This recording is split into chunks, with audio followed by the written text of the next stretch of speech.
Je vais juste. Euh, merci Léonore d'accepter en fait de prendre ce temps pour partager ton témoignage, ton expérience. Alors pour resituer un petit peu, enfin, ce que j'aime beaucoup là dans cet espace, c'est que beaucoup c'est un témoignage à froid. Il s'est passé pas mal de temps en fait entre Ouais. aujourd'hui et le moment où l'accompagnement s'est terminé, sachant qu'il y a eu un laps de temps assez long durant lequel euh, j'étais là en fait dans ton système d'accompagnement, où tu as d'abord commencé par découvrir ton profil méta. Ensuite, à l'époque, je proposais des, des- un peu des packs sur 6 séances que tu as prises, et ensuite, tu as pris l'accompagnement sur 3 mois, Mm. qui s'est étiré dans le temps aussi. Et, et donc là, l'accompagnement, le dernier accompagnement, donc, c'est terminé, je crois, au mois d'octobre ou novembre 2021. Ouais, octobre même, je crois. Mm. Octobre, ouais. Et juste avant de parler de ça spécifiquement, euh, qu'est-ce que...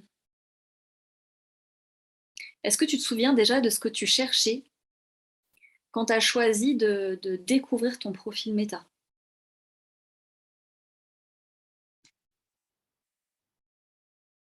Je dirais que je cherchais pas grand-chose en fait. J'étais pas du tout dans une démarche de recherche euh, de quelque chose, peut-être dans une démarche hmm, de découverte plutôt que de recherche. Enfin, moi, je sais que ce qui me stimule beaucoup et ce que j'aime beaucoup, c'est découvrir des nouvelles choses. Et, euh, et en particulier, c'était un moment donné dans ma vie où je trouvais pas mal de méthodes et de manières un peu plus directes ou un peu plus indirectes de me comprendre moi-même et de m'analyser et d'en connaître un peu plus. Mais j'étais pas sur une recherche dans le sens où j'avais pas d'attente en fait vis-à-vis de ça. C'est vraiment la joie de la découverte en fait, la joie d'aller chercher des choses que j'ai jamais que je connais pas et que j'ai jamais expérimenté. Et du coup en fait moi j'avais appris à connaître la méta par une amie du coup euh, avec laquelle j'étais quand même en lien à l'époque, donc Delphine.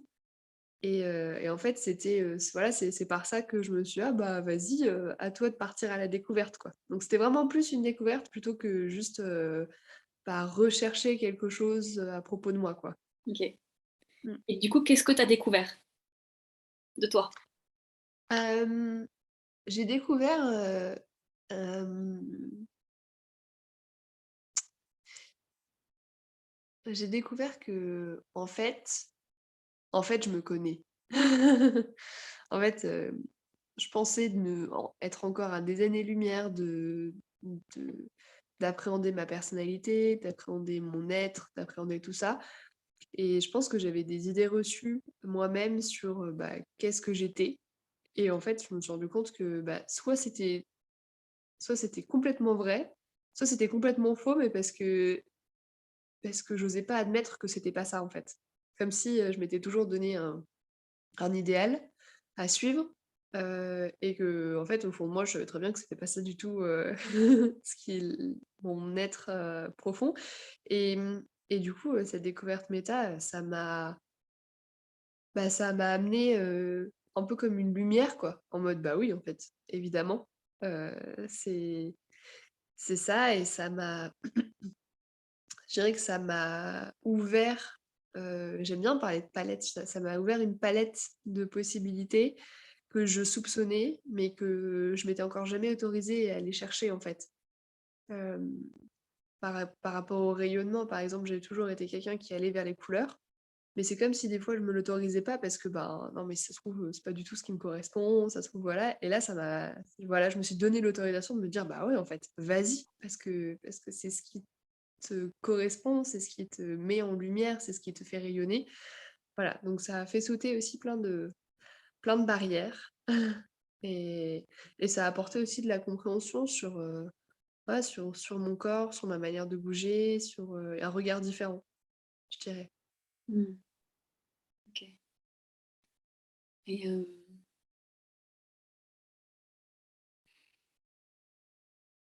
Et justement, quel regard ça t'a apporté? Tu dis un regard différent, il est comment maintenant ce regard? Mmh, bah, je dirais qu'il est plus dans la bienveillance de mes envies profondes. C'est-à-dire que c'est un regard qui est beaucoup moins dans le jugement de ce qui pourrait me venir tout de suite à l'esprit. Je pourrais me dire: «Bah, aujourd'hui, je me sens comme ça, j'ai envie d'être comme ça». Et il y a beaucoup moins ce jugement que je pouvais avoir avant de: «Bah, non, ça se fait pas, t'habiller comme ça» ou «Ça se fait pas de laisser exprimer cette part-là». Il y a surtout, voilà, beaucoup plus de bienveillance et du coup de ouais, de douceur à aller chercher ces parts-là, en fait. Donc c'est vraiment un regard, je dirais que j'ai le même regard, heu, d'un point de vue objectif, mais tout ce que tout ce qu'inconsciemment je mets derrière et toute ma manière de les regarder est différente. Je sais pas si c'est très clair, mais Moi, ce que j'entends, c'est qu'il y a quelque chose de fond, en fait, dans ta façon de relationner avec ce mmh, qui est différent, en fait. ouais. Et quelque part, ce que j'entends aussi, peut-être une des conséquences, c'est que tu fais plus de place à des parts de toi, heu, parce que justement, il y a moins de jugement. Mmh. Ouais, c'est ça. Mmh. Et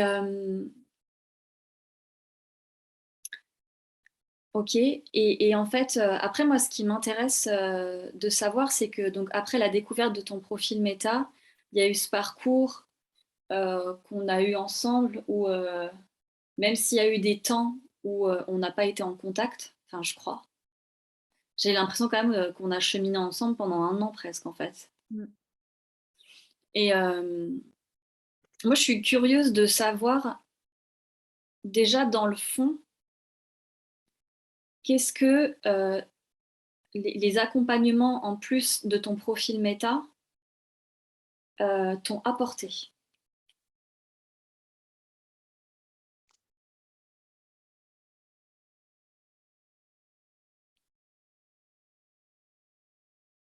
Mmh,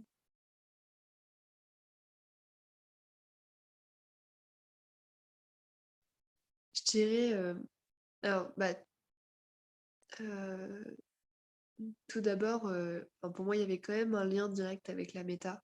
Parce que je me rendais compte que dès que j'oubliais, en fait, dès que je passais à côté de ce que m'apportait la méta et de mon profil, il y avait toujours un moment donné dans l'accompagnement et dans mon quotidien où pouf, ça revenait en plein milieu, où je me suis dit, où je me disais: «Bah oui, en fait, bien sûr». Et hem, heu, donc c'est comme si ces accompagnements-là m'ont permis de mettre en lumière et de mettre en de conjuguer au quotidien, hem, ce que signifiait déjà, mon profil méta, dans des situations, dans ma vie, dans mon couple, dans ma famille, dans mes projets. Donc vraiment des mises en situation, complètement concrètes, qui m'arrivent encore maintenant, et dans lesquelles, en fait, j'ai beaucoup moins d'hésitation, j'ai beaucoup moins de voilà, je me pose beaucoup moins de questions sur quelle serait la meilleure chose à faire parce qu'en fait, maintenant je le sais par rapport à qui je suis et à mon être. Hem, je dirais aussi que, hem, bah, un de mes un de mes objectifs lors de nos accompagnements, c'était de m'ouvrir et de me laisser de l'espace, à moi puisque du coup, j'avais tendance à combler tous les espaces de ma vie et du coup parallèlement à combler, bah, tous les temps de l'être que je pouvais avoir au quotidien, comme s'ils avaient pas leur place. Hem et du coup ça m'a beaucoup apporté, dans la suite de mon cheminement et sur l'ouverture de nouveaux projets que de me laisser, ces temps d'être. C'est-à-dire, en fait, j'ai eu l'impression au lieu de continuer à fonctionner, comme un, heu, comment dire ça? c'est un peu le bazar dans ma tête aujourd'hui, hein. Je suis désolée, j'ai pas les idées, Prends ton temps. hem J'avais l'impression voilà, d'être bien dans mon schéma, en fait, dans mon schéma de vie, dans la bonne manière de vivre, dans celle que j'avais toujours appris, celle qui me réconfortait, les activités que je savais faire, de quelle manière, les personnes qui m'entouraient et cet accompagnement m'a permis, d'ouvrir les volets et de me rendre compte de tout ce qu'il y avait autour, en fait. De me rendre compte que mon être à moi, je pouvais lui laisser de la place et qu'il serait toujours là, en fait, puisque je l'avais touché par la méta et par la place que je lui accordais. Et qu'en fait, autour, et ben, je me sentais beaucoup plus en sécurité d'aller découvrir d'autres manières de vivre, d'autres activités, d'autres manières d'envisager mes projets, d'envisager ma future vie, en fait. Donc ça m'a donné des idées, ça m'a donné des envies de découverte, puisque je me sentais beaucoup moins frileuse, en fait, de sortir de ma zone de confort. Et ça, c'est au fur et à mesure des accompagnements que je m'en suis rendu compte, hein, bien sûr, c'était pas au tout début. Au tout début, mon objectif, c'était vraiment de m'ouvrir des temps, d'un point de vue temporel, pour moi, donc dire non, à certaines choses aussi. Hem et ensuite, vraiment, cet enchaînement qui a fait que je suis sortie de certaines manières de penser et de voir les choses, pas parce que c'était mal, mais pour découvrir autre chose. Donc c'est comme j'ai eu l'impression de changer de strate, en fait. Ça m'a permis de changer de strate, heu, tout en étant en sécurité avec moi-même, puisque je me connaissais et que je me quittais plus, en fait. Voilà. Waouh, Donc canon. c'est Et est-ce que tu aurais justement, ben, un ou des exemples concrets dont tu parlais juste avant là?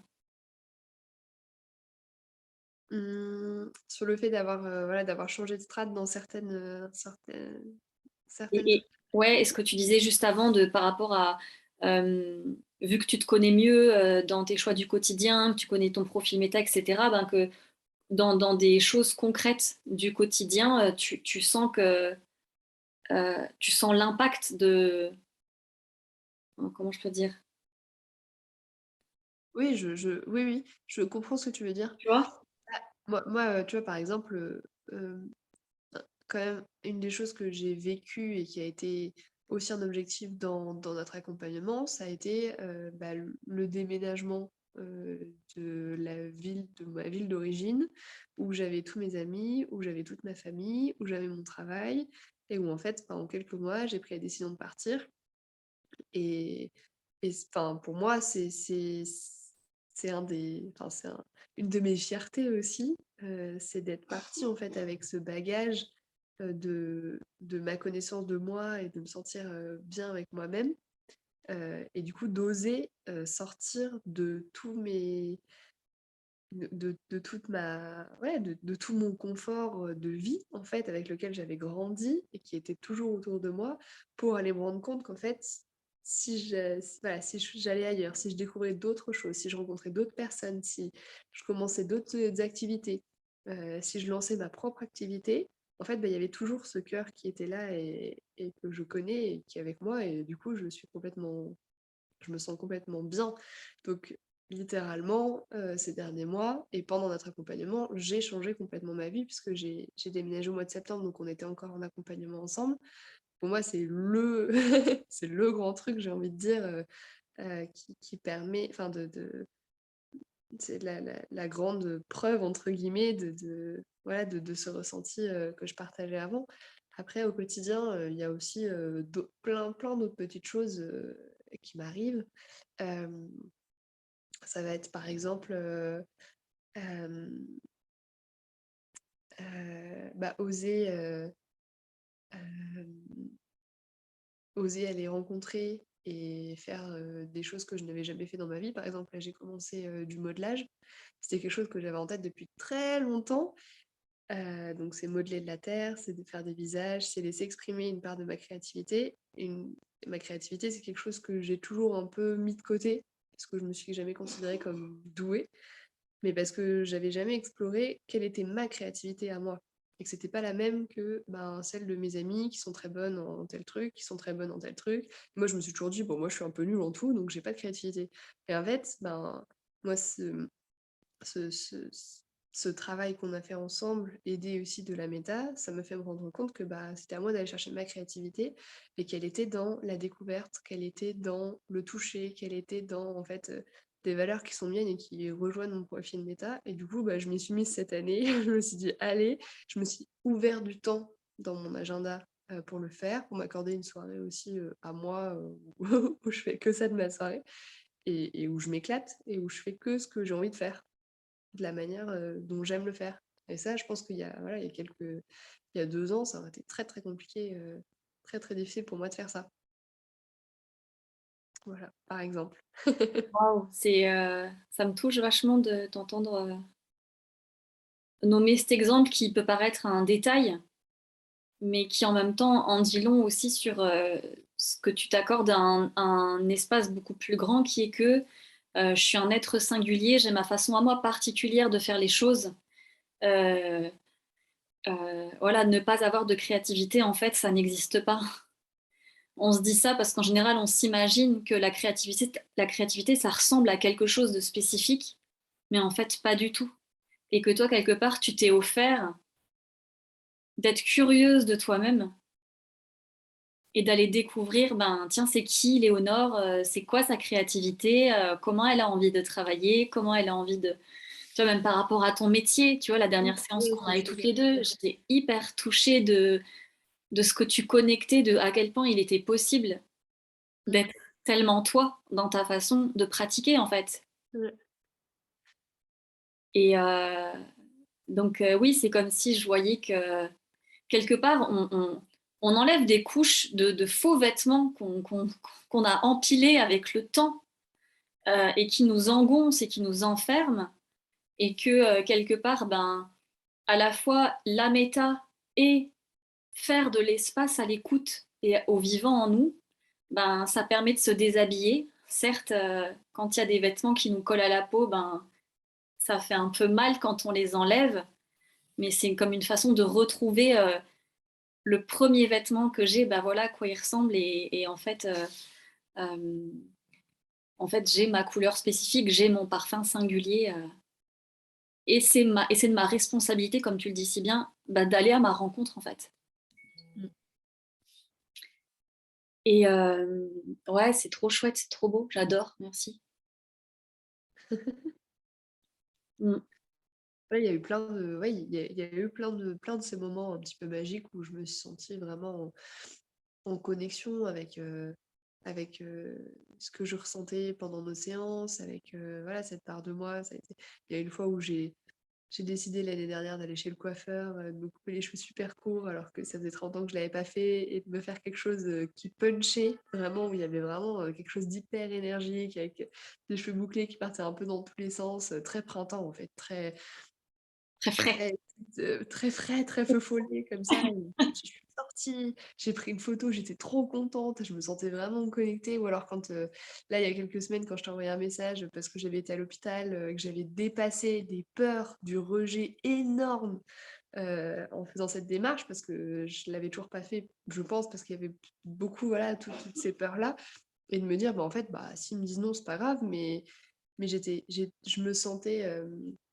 je me sentais forte d'être moi-même et voilà et en fait, j'ai eu un accueil, en face de moi et où je me suis dit: «Bah, peut-être que c'est possible en plus dans la matière de mettre en place des projets qui me correspondent. C'est pas juste dans mon imagination de moi je fonctionne comme ça et voilà le monde autour peut aussi en fait s'adapter et complètement se peindre avec, ma palette à moi, quoi. Donc voilà, il y a eu plein de petits moments comme ça assez vifs, assez rapides, dans le temps de ces dernières, en tout cas de cette dernière année, quoi. Mmh. Mmh mh. Chouette, merci. Est-ce que j'ai une autre question? Euh, Juste, je sais pas, j'ai juste envie de te demander si tu as envie de rajouter quelque chose, s'il y a quelque chose qui est vivant pour toi que tu as envie de partager là tout de suite. Mmh, bah, je dirais que je pense que c'était pas le enfin, je pense que c'était le premier mais que ce sera pas le dernier accompagnement que j'aurai, et que je m'offrirai aussi. Parce que je pense que, bah, enfin, c'est quelque chose, moi, que j'ai envie de continuer dans ma vie. Alors il y a des moments, voilà, où je sais que j'en ai envie, des moments où je sais que j'en ai pas envie et que c'est pas le bon moment pour moi, mais je pense que c'est vraiment quelque chose qui, bah, comme tu disais, là, il y a quelques secondes, du vivant, en fait, qui vient chercher et qui enlève les couches et il y a des moments où on se sent complètement, OK pour aller de l'avant, pour les enlever, même si ça fait un peu mal et heu et je pense que j'ai envie de continuer aussi là-dedans, quoi. Mm. Ça Mm. mmh. Chouette, merci. Je suis contente de t'avoir aussi laissé cet espace. En fait, enfin, je trouve que c'est intéressant, même si pour les personnes, enfin, pour les personnes qui regardent cette vidéo, juste à titre informatif, parce que je trouve que c'est un côté pédagogique, mais Léonore, elle est eau, en fait, elle est printemps, Unda, ligne. Moi, je suis été, feu et losange.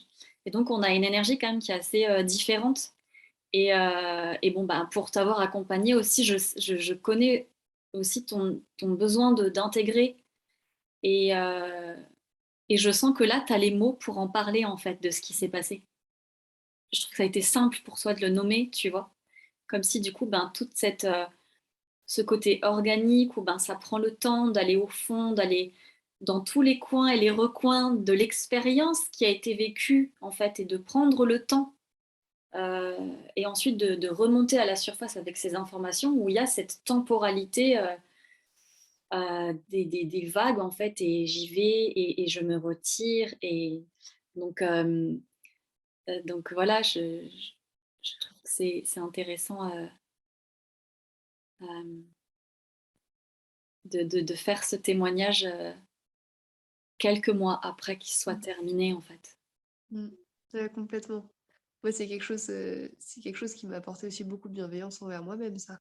Le fait d'accepter que, ben, j'avais besoin de temps pour intégrer les choses et que ce temps-là, il était hyper précieux et qui me permettait vraiment, bah, comme voilà, cette intégration un peu comme enfin, cellulaire, quoi. Enfin, quelque chose qui ait besoin de se remplir, en fait, avant d'en voir tout le potentiel, avant de réussir à l'exprimer et à en être rempli. Et il y a maintenant beaucoup de situations dans ma vie où c'est OK pour moi, en fait, où j'ai besoin de temps, je le dis et et ouais et ça me fait beaucoup de bien, ouais. Mmh, Mm. Ah yes, complètement. j'imagine. Mais en fait, je le sais, je sais quand tu as compris comment tu fonctionnes et que du coup, tu en es rendu à un endroit où tu es OK avec ça, à tel point que tu vas dire à l'autre en relation, mais là, je peux pas te répondre, j'ai besoin de temps. Pour moi, c'est de l'amour en action, quoi. Je... Ça, je trouve ça trop bien. Et puis même au niveau relationnel, l'impact que ça peut avoir, de pouvoir dire à l'autre, voilà comment je fonctionne. Mmh, Et en parallèle, prendre conscience que, ah ben tiens, moi je fonctionne comme ça, mais peut-être l'autre fonctionne différemment. mmh. Donc c'est hyper, ouais, trop bien. Je suis trop contente. Mais je suis trop contente. Merci pour Bah, ces avec mots, plaisir. pour ton partage. Et je vais arrêter cet enregistrement ici.